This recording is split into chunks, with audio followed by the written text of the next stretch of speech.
Welcome to FN Baralimari Facebook page. মই বৰ্তমান উপস্থিত মায়ঙৰ ছটগৰজান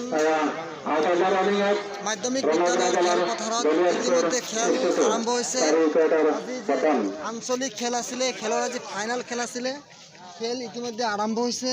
মই গৈ আছোঁ। এই চাওক মোৰ পিছফালে যি দেখা পাইছে বিশাল খেলপথাৰ।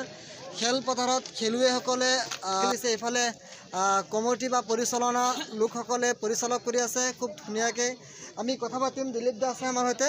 দিলীপ দা কি ক'বা, কেনেকুৱা? বহুত ভাল লাগিছে। আমি যিহেতু আমাৰ বতৰৰ কাৰণে আগত ফাইনেল খেলখন আগতে হ'ব লাগিছিল, কিন্তু বহুত বৰষুণৰ কাৰণে আমি খেলখন ইমান দিন পিছুৱাই আজি অনুষ্ঠিত কৰিলোঁ। ঠিকে আছে, চব আজি খেলখন পূৰ্ণভাৱে অনুষ্ঠিত কৰা হৈছে। শুনিছোঁ পীয়ুষ হাজৰিকা আহিব, জলসম্পদ মন্ত্ৰী পীয়ুষ হাজৰিকা দেখা হ'ব। FN বৰালিমাৰী দৰ্শকৰ যাব।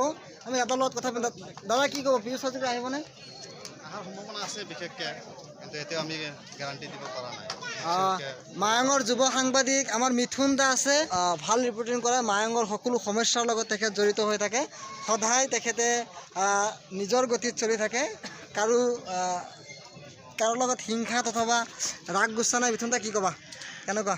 ভালে লাগিছে। প্ৰতি বছৰৰ দৰে এইবেলিও ছটগৰজান ষ্টেডিয়ামত এখন খেল অনুষ্ঠিত কৰিছে। যিহেতু খেলখনৰ ফাইনেল মেটচখন কিছু আগতে হ'ব লাগিছিল আৰু বতৰৰ বিধি পথালি আৰু হঠাৎ বানপানী অহাৰ কাৰণে অলপ খেলি মেলোতে দুমাহমান পিছুৱাই গ'ল। চ' এইবাৰ আহিলোঁ, প্ৰতি বছৰে আহোঁ, এইবাৰো আহিলোঁ। খুবেই ভাল লাগিছে।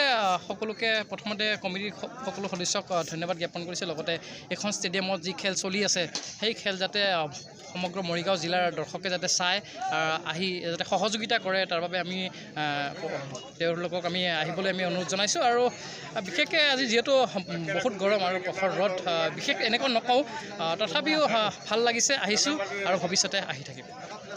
মিথুন দাৰ লগত কথা পাতিলোঁ। খুব যুৱ য়ং, তেখেতে সমগ্ৰ মায়ঙৰ ৰিপৰ্টিং কৰি থাকে অসম লাইভ 24ত।